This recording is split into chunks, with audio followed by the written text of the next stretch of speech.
as puffy as they did. All right. Oh, I can't record. Live. Oh, I'll hit record then. There we go. Hello, everybody, and welcome to Smart with Your Money Live. I am Chase Peckham. I am the Director of Community Outreach and Education at the San Diego Financial Literacy Center, the education arm of Debt Wave Credit Counseling. And what are we going to talk about today? Credit counseling, what it is. Yeah. There is so much confusion by this, and my esteemed colleague, Felipe Arevalo, is going to lead us in exactly what is credit counseling, debt management, and how can it help you, and is it right for you? Absolutely. What is credit counseling is the topic for today. So thank you everybody for joining. First, let's start with, it's often confused. Unfortunately, credit counseling is often paired up with so many other different debt options available. So you really want to try and have a good understanding of what it is. It's not for everyone. It's not the right fit for everyone. So you really want to try and get some more information on, is it the right fit for you? And don't have it be linked up with all the different debt programs that are available that may or may not be for you. So we'll go over some of the different things about it today and some of the different terminology. And then even after I'm done, still wouldn't be able to tell you if it's right for you because every situation is going to be different. So you'll definitely want to look up more information or talk to a credit counselor yourself. So first, you want to make sure that you look for a nonprofit. That's going to be an important key here to this. Is those credit counseling organizations should be a nonprofit organization, and that's going to provide you. That's just a good place to start. Right. If it's a for-profit, then maybe you're not talking to a credit counseling, and then find out if their counselors are certified credit counselors. So not only is the organization a nonprofit, but the counselors who you'll actually be talking to are certified credit counselors and able to speak regarding the program and things of that nature. You want to do a little research. The certified credit counselor part, you might have to ask, but you can always look up to see if a company is a nonprofit or not. So definitely want to make sure you look and make sure that it's a nonprofit. And Chase and nonprofit means 501c3, by the way. Right. And Chase and myself are certified credit counselors ourselves. We've had that title for a long time now. Long time. We have some other letters after his signature, certified educator in personal finances and whatnot. But so you want to make sure that our signatures have a lot of those little acronyms after them. You're right. And then you add in like the fact that it's at sdflc.org, and people are like, you couldn't have made an email more confusing, could you? Right. And then do your research, regardless of what credit counseling company you select or whether or not it's even right for you. Always want to do your research. You always want to look up. Maybe you look up the Better Business Bureau and see what that company's ratings are. Maybe you look up, through the different organizations that credit counseling may be a part of, and do your research. Make sure that how long have they been around. Maybe some feedback from previous individuals who have worked with it. And I just talked to someone earlier. Word of mouth. If you've had friends or family members, hey, go check out this one. This worked out for me, or whatever the case might be. So you want to do your research. Your info should be free. If the first thing someone wants to do is charge you before you even get any kind of information, that could be a red flag in itself.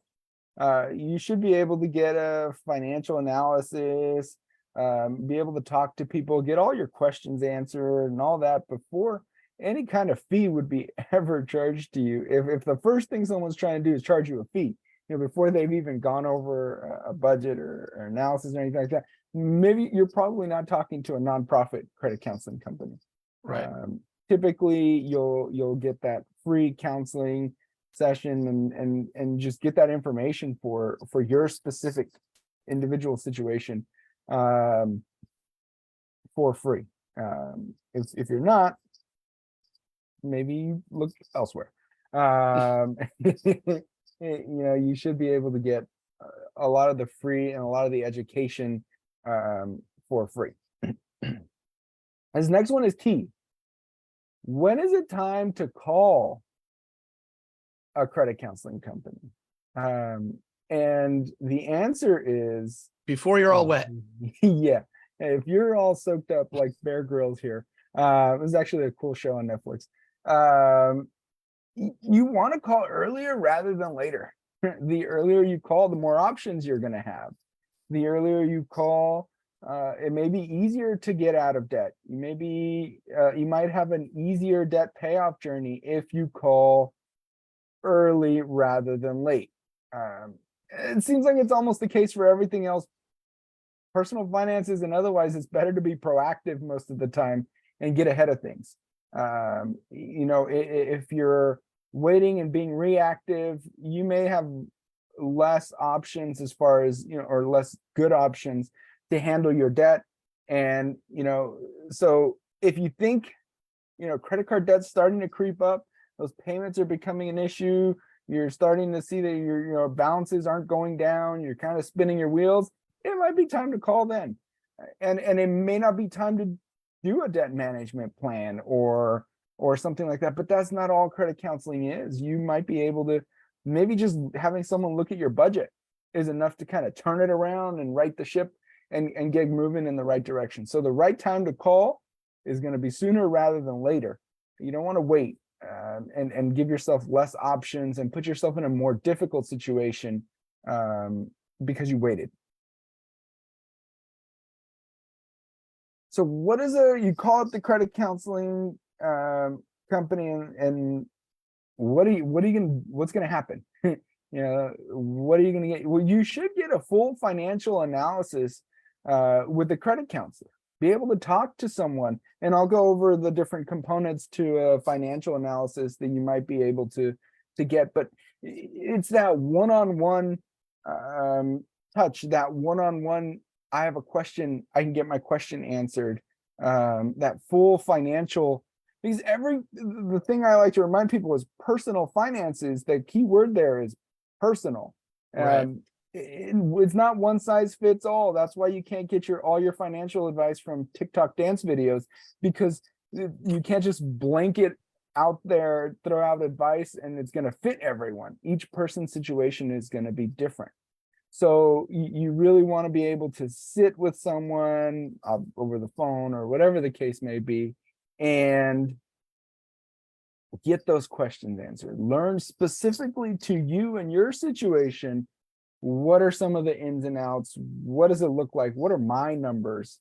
And really talking to a certified financial counselor and a certified credit counselor, and then getting that full financial analysis, that might be all you need, and you might be able to start your payoff journey on your own from there. First part of a credit counseling session is counselor can do a soft credit pool. Take a look at your credit, see what's on there, make sure there's no errors, make sure there's no accounts that don't belong to you, that you were unaware of, an old collections account from a power company in Kansas, but you never lived in Kansas. And, it's a soft pool. The difference there, soft and hard inquiries on your credit report is soft inquiries you'll be able to see, only you can see, and they don't affect your credit score. So it's not going to hurt your credit score in any kind of way. The hard inquiries is when we walk into the car dealership and they say, hey, let's run your credit and see what we can do for you. Essentially, when you're applying for credit of some kind. Right. If it's a credit pool with the purpose of acquiring new or additional credit, and you authorize it, that's going to be a hard inquiry. Right. So every time you go to the store and they ask you to open up a store card, you don't need it, don't apply, because that will negatively hurt your score and It will. Who knows how much? Not a ton. You'd have to do a ton of them. I was gonna say your You'd have to credit do a lot score. of them in a short period of time, but Yeah, I was gonna say your credit score should never look like a mall directory, though. You should. that is true. That's a good You're one. out there Black Friday shopping, you can go crazy and get all kinds of hits on your credit. Start saving for Black Friday now. I know it's way out, but if you haven't already started and you're going to go shopping anyways, start now. But you get those different kind of inquiries, and then you might get a debt analysis. This is just a little example of what one may look like.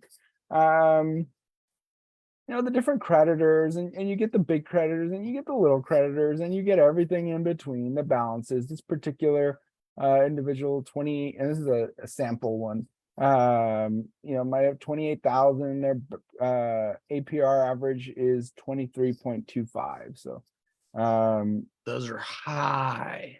but in today's world, credit card APRs they're True. just bad. Very true. It's the worst loan you could get. Well, no, not the worst Well, one. it is in mainstream loans. In regular loans, yes. Yeah. Especially with I've today's seen- interest rates going up at the Fed, and all credit cards typically now when they're out are variable interest rates. So they Yeah. go up They're and gonna follow. down with the rise of rates and the lower of rates, which can make it a little bit difficult. Yeah. It just may make it so that it feels like you're spinning your wheels because you're Right. just paying the finance charges. And then our favorite, everyone's favorite, it's budget time. You need help putting together a budget or looking at your budget, because the budget is, or lack thereof, is part of the reason that you fell into debt in the first place, because you've been overspending. That's how credit card debt happens. You overspend. You spend more than what you bring in over time or for one small period of time, and then that grows. So it's budget time again, and during that financial analysis session, they can help you and go in detail. How much do you spend on groceries, how much you spend on vehicle fuel, on electricity, on all the different expenses, and just kind of work the way down the list. If you've never done a budget, it's creating one from scratch. If you have one already, maybe you just kind of read it off, and that'll make it go faster. But at the end of the day, look at it and say, here's what we got. Here's your income. Here's your expenses. Let's see how you can fix this. And honestly, there's been so many times I do budgets with people, and we get to the end and I say, hey, congratulations. Looks like you got an extra $500 sitting around every month. And they look at me like I'm crazy. And like, no, that's why I'm talking to you. I'm falling into debt. I can't pay my bills or whatever it is. And it's because so many times we forget little expenses. Like if you start to think, how much do you spend on groceries every month? How much do you spend on vehicle fuel every month? Those, you might not know if you've never tracked your expenses. So you may get to the end of the budget and go, oh, what do you mean I have all this extra money? I really don't. And that could just be because the amounts as you're going through in your head, you're like, oh, I spent $400 on groceries. But do you? Is that the actual amount that you spent? Because did you forget something? Go back in on a Tuesday, when you did your $100 grocery trip once a week, but you forgot, you go back in. Now you're $50 in because you were going to go get milk. I always tell people, bonus budgeting tip: if you're going into the grocery store to buy one item, don't grab a shopping cart. Walk on in, grab that one item, and walk on out. Because you grab that shopping cart, it's game over. You're putting things in there, and it can get expensive. Especially if you got a kid with you. Oh yeah, but although the shopping cart works to corral the kids, so there's that advantage when you have the little ones and you can kind of plop them in there. It's been a while since I've had little ones. Yeah, I don't think you can plop your kids in the car seat anymore.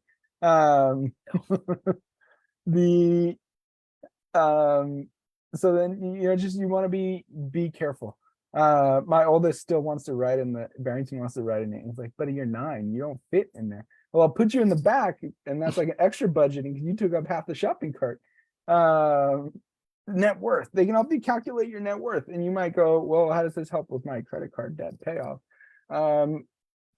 Well, it could mean that you have different options available depending on your net worth. It gives you that full holistic view of your credit, where you kind of now have a better idea of not just your debts, but your overall financial. It's like your GPA back in school, right? Kind of give you the big picture. This is what your assets are. These are what your liabilities are. This is where that balance is.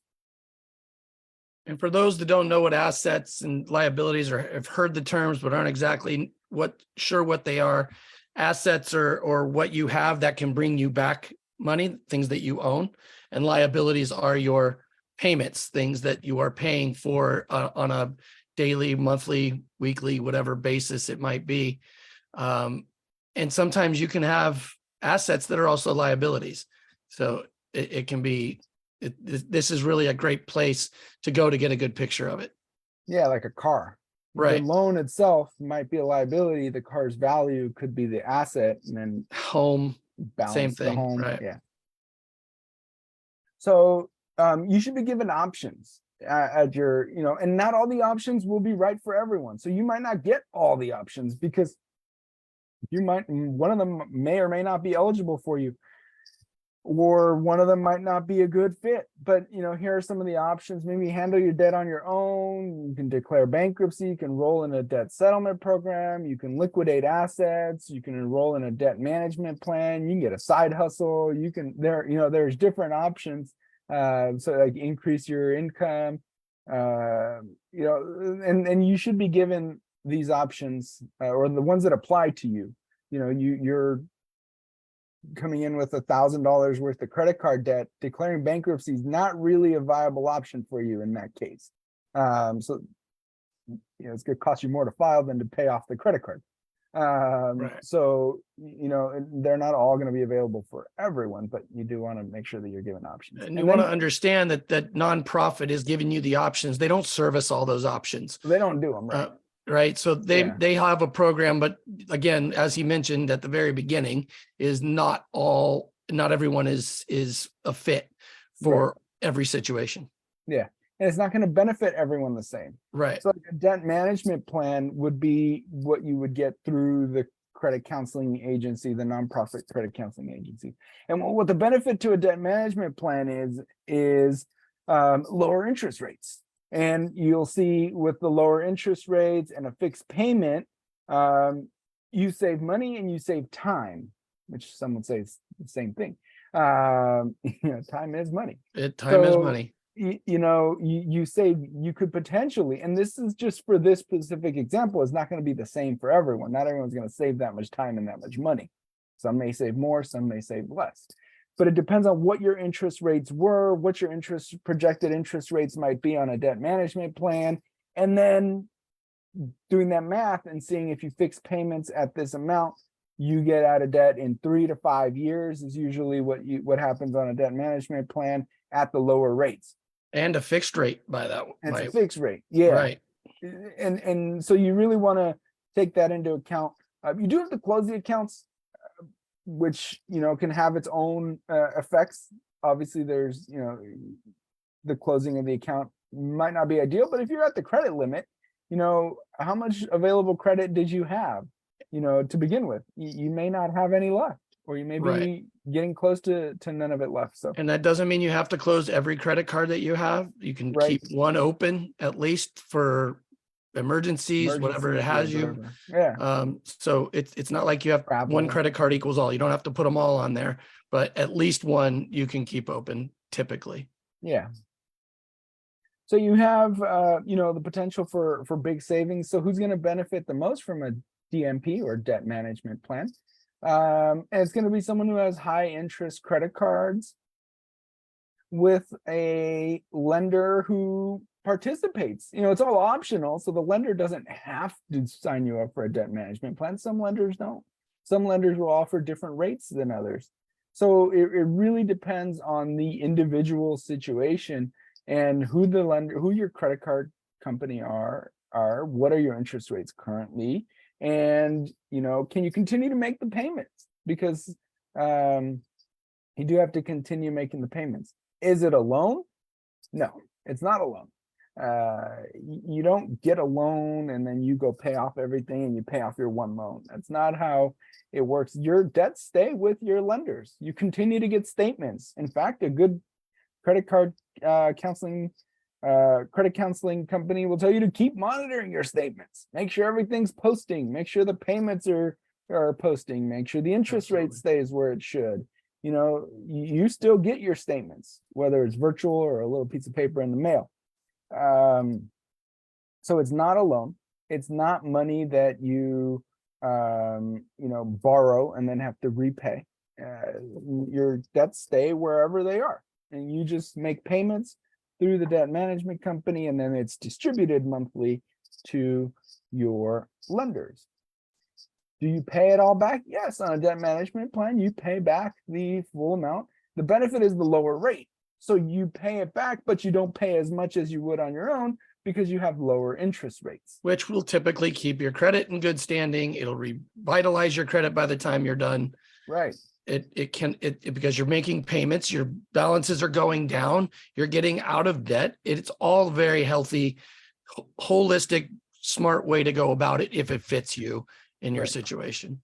So you do pay it all back. It's not going to show that you didn't pay the full balance or anything like that. And you don't fall behind. Use your accounts as long as you keep making payments on time and everything's set up properly.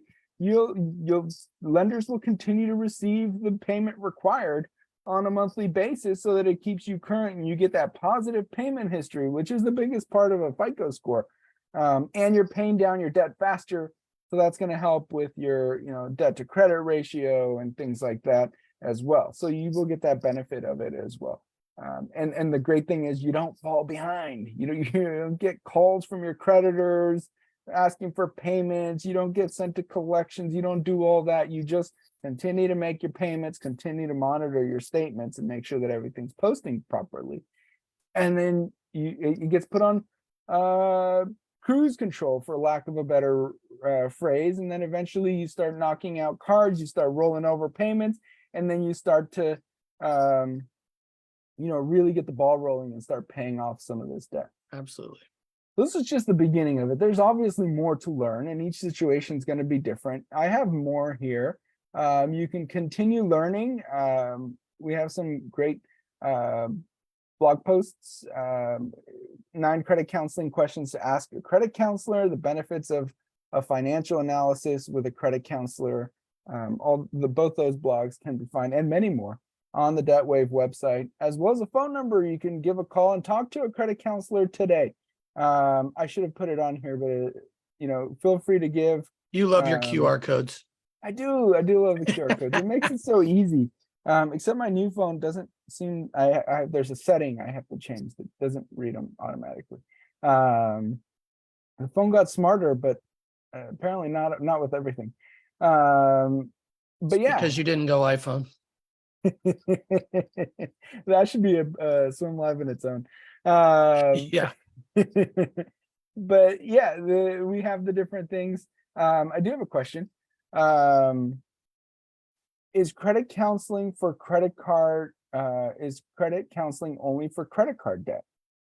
It's mostly for credit card debt, but there are certain lenders that may have programs for certain types of loans that you could add. And this is where it becomes very much personal finances, where it's hard to say.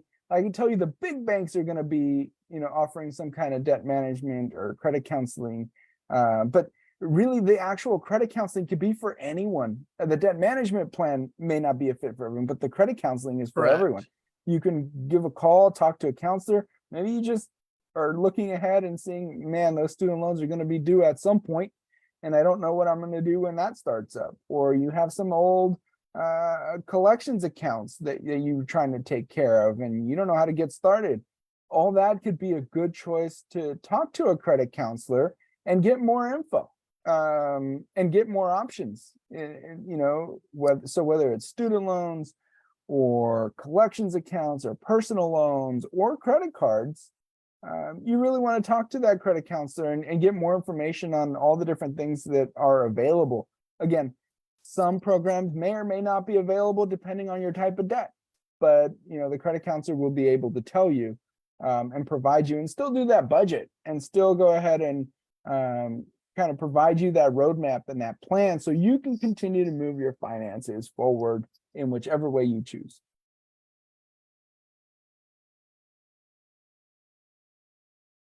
Any other questions? Bottom line is a credit counselor is for everyone. Anybody can ask the questions. The debt management program that most credit counseling organizations or credit counseling organizations, not 501c3s, they offer a debt management program. That doesn't mean that you can't go to a credit counselor if the debt management program isn't right for you. It should be free. So you're one way or the other, you're going to get a free analysis to figure out. And that is really the start of getting yourself to a debt-free world is finding out where you are. It's like the beginning of a roadmap, and they're building this roadmap for you. Absolutely. All right. Well, you can always continue learning. We have our podcast. You can find it on our website, Spotify, wherever you get other podcasts. And then join us in 2 weeks for financial mistakes and mental health. This could be a fun one. Lots of interesting correlations between financial mistakes, mental health, and vice versa. And sometimes they tend to loop. So, join us on our next episode in 2 weeks, May 10th. And thank you, everybody, for stopping by and watching. Thank you all.